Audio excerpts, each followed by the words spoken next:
Merely an onlooker, the doorstopper's life is determined long before it is born. It will stop doors like his father and his father's father before him. Night leaves him little joy.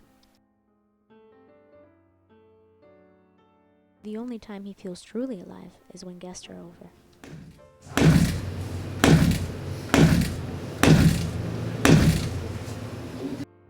Unlike his cousins in the industry, a regular doorstopper is lucky to see work once a week. At times like these, he contemplates his life.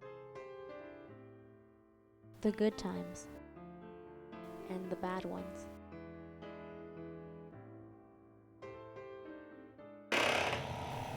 He stays like this until his faith in life is renewed by a sudden jolt, knocking him around until it starts all over again.